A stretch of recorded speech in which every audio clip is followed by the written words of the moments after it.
अगर आप एक शानदार साइंटिस्ट हैं, इनोवेटर हैं, इंजीनियर हैं या फिर आपका खुद का स्टार्टअप है, तो अमेरिकी स्पेस एजेंसी नासा का एक कॉन्टेस्ट आपको रातों रात करोड़पति बना सकता है। अब सवाल यह है कि यह होगा कैसे? तो चलिए इसके बारे में आपको बताते हैं। नासा ने अंतरिक्ष में मौजूद मानव जनित कचरे को रिसाइकिल करने वाली तकनीक के लिए एक कॉन्टेस्ट शुरू किया है। यानी आपको एक ऐसी तकनीक इजाद करनी है जो अंतरिक्ष में मौजूद ह्यूमन वेस्ट यानी कि अंतरिक्ष यात्रियों के मल, मूत्र, उल्टी, कपड़े जैसे कचरे का निपटारा कर सके। इस कचरे को इस तरह से रिसाइकिल करना होगा कि उसका इस्तेमाल ऊर्जा, खाद और पानी के तौर पर किया जा सके। नासा ने अपने इस कॉन्टेस्ट को लूनर रिसाइकिल चैलेंज नाम दिया है और इसे जीतने वाले व्यक्ति को इनाम के तौर पर 30 लाख अमेरिकी डॉलर यानी करीब 26 करोड़ रुपए मिलेंगे।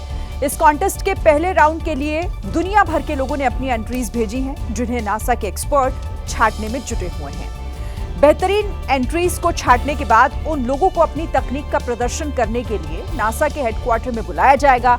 रिपोर्ट्स के मुताबिक चांद पर अब तक 96 बैग ऐसे हैं जिनमें इंसानी कचरा भरा हुआ है, जिसे रिसाइकिल करना नासा के लिए एक बहुत बड़ी चुनौती है। साथ ही भविष्य में चांद पर इंसानी बस्ती बसाने की योजना के लिहाज से भी वेस्ट मैनेजमेंट या वेस्ट रिसाइकलिंग बेहद अहम है। बात करते हैं प्रधानमंत्री नरेंद्र मोदी की। आज वाराणसी में थे, जहां उन्होंने शहर के लोगों को कई परियोजनाओं की सौगात दी। पीएम बनने के बाद ये नरेंद्र मोदी का 50वां वाराणसी दौरा था। नमः पार्वती पते हर हर महादेव। यहाँ महादेव का नाम लेकर प्रधानमंत्री ने अपने संसदीय क्षेत्र की जनता को अपनत्व का एहसास दिलाया। जोने काशी के स्वयं महादेव चलावलन, आज उहे काशी पूर्वांचल के विकास के रथ के खींचत हो। काशी की सुंदरता को बढ़ाने और विकास के काम के लिए करीब 3900 करोड़ की लागत से 44 परियोजनाओं की सौगात दी गई। इनमें बनारस की गलियों के लिए, पानी के लिए, बिजली के लिए, वाराणसी के स्कूलों के लिए और खिलाड़ियों के लिए परियोजना बनाई गई। अपने बीच पीएम को देखकर उनके वोटर्स खुश थे, इतने कि उन्होंने पीएम की तुलना देश के दूसरे सांसदों से कर डाली। जितनी बार माननीय प्रधानमंत्री अपनी कॉन्स्टिट्यूंसी में आए, इतनी बार तो सांसद भी अपने क्षेत्र में नहीं जा पाते हैं। यह अभूतपूर्व है। पीएम के सांसद बनने के बाद काशी में अब हजारों करोड़ की परियोजनाएं शुरू हो चुकी हैं। समर्थक मानते हैं कि पीएम ने काशी का कायाकल्प किया है। सिर्फ सौगात ही नहीं, पीएम ने वाराणसी की कानून व्यवस्था पर भी मंथन किया। एयरपोर्ट पर उतरते ही पिछले दिनों शहर में हुए गैंगरेप केस की डिटेल जानकारी दी।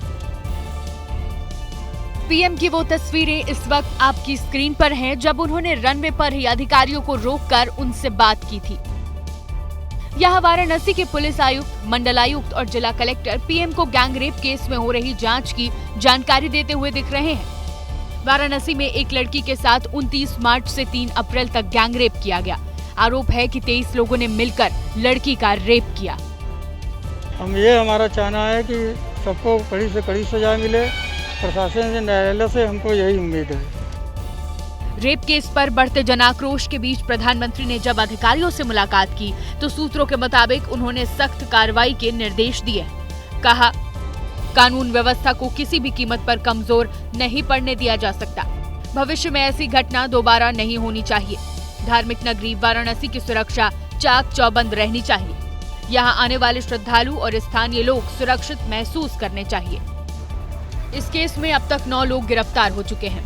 माना जा रहा है कि पीएम के हस्तक्षेप के बाद बाकी आरोपियों की धरपकड़ युद्ध स्तर पर होगी।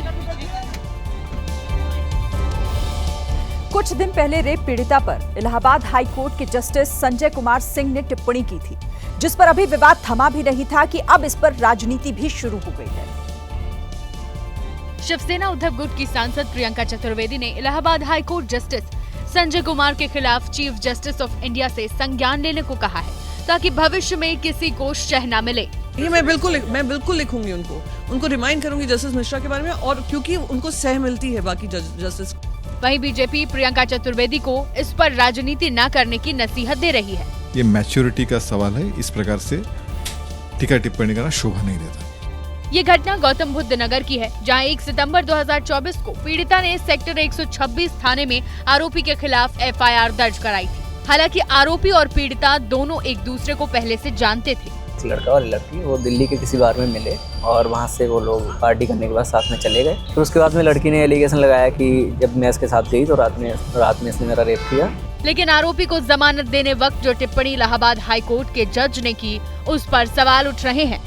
अगर पीड़िता के आरोपों को सही भी मान लिया जाए, तब भी ये कहा जा सकता है कि उसने खुद आफत मोल ली और इस घटना के लिए वह खुद भी जिम्मेदार है। यह आदेश जस्टिस संजय कुमार सिंह की एकल पीठ ने आरोपी निश्चल चांडक की जमानत याचिका पर सुनवाई करते हुए दिया। अब इसी पर बवाल मचा है।